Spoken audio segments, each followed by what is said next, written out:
और राज्य में सरकार के साथ बदले माहौल की तो राज्य में सरकार का मुखिया बदलते ही फैसले भी बदलते हुए दिखाई दे रहे हैं। त्रिवेंद्र सिंह रावत के सीएम रहते कुंभ में जिन पाबंदियों की बात की जा रही थी, अब तीरथ सिंह रावत के आते ही उन पाबंदियों को हटाने की बात चल रही है।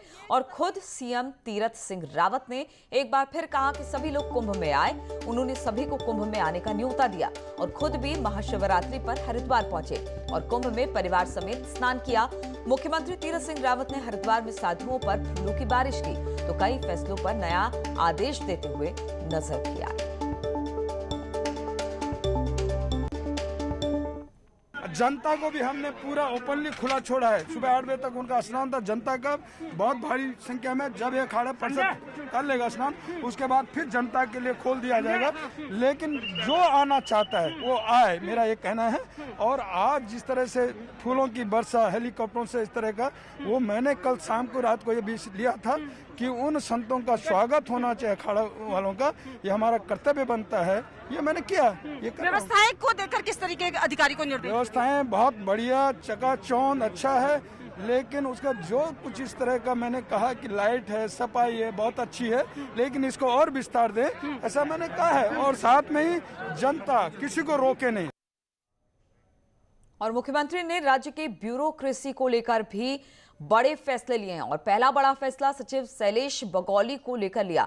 मुख्यमंत्री तीरथ सिंह रावत ने अफसरों को लेकर पहला बड़ा फैसला लिया है और शैलेश बगौली को अपना निजी सचिव नियुक्त किया है। साथ ही शैलेश बगौली के पास परिवहन और शहरी विकास जैसे महत्वपूर्ण विभाग भी बने रहेंगे। इसके अलावा माना जा रहा है कि अगले कुछ दिनों में ब्यूरोक्रेसी में और भी बदलाव हो सकते हैं। साफ सुथरी और ईमानदार छवि वाले अधिकारियों को तीरथ सिंह रावत बड़ी जिम्मेदारी सौंप सकते हैं। साथ ही साथ खंडूड़ी की सरकार में अहम पदों पर रहे ब्यूरोक्रेट्स को भी एक बार फिर से बड़े पदों पर नियुक्ति मिल सकती है।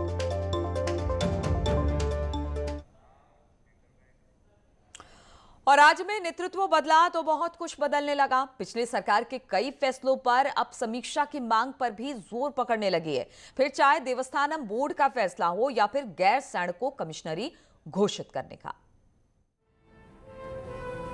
गंगोत्री, यमुनोत्री, केदारनाथ, बद्रीनाथ धाम समेत 51 मंदिरों को चारधाम देवस्थानम एक्ट के दायरे में लाने के फैसले को त्रिवेंद्र सरकार के सबसे बड़े और विवादास्पद फैसलों में से एक माना जाता है।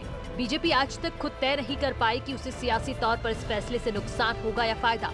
मामला अभी भी सुप्रीम कोर्ट में है। पंडा पुरोहितों का भी विरोध जारी है। इसी बीच नेतृत्व परिवर्तन ने पंडा पुरोहितों की उम्मीदों को पंख लगा दिए हैं। वो जल्द ही नए सीएम से मिलकर इस फैसले को वापस लेने की मांग करने जा रहे हैं।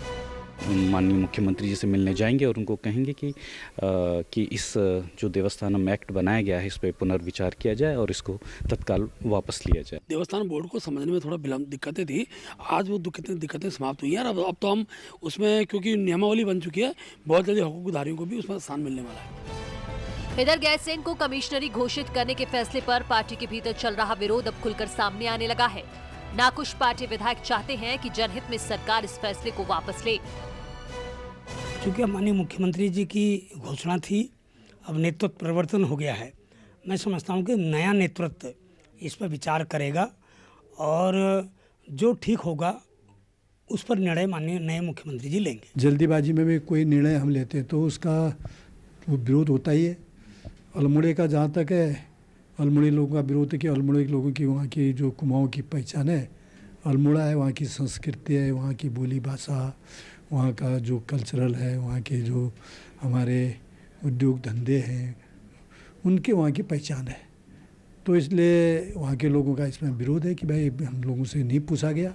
मुख्यमंत्री के ताज के साथ ही तीरथ के लिए चुनौतियां भी कम नहीं हैं। पार्टी और पब्लिक फोरम पर उनसे उम्मीदों का बढ़ना जितना स्वाभाविक है उतना ही कठिन होगा अपनी ही सरकार के फैसलों को पलटना। देहरादून से न्यूज़ 18 के लिए सुनील नवप्रभात की रिपोर्ट।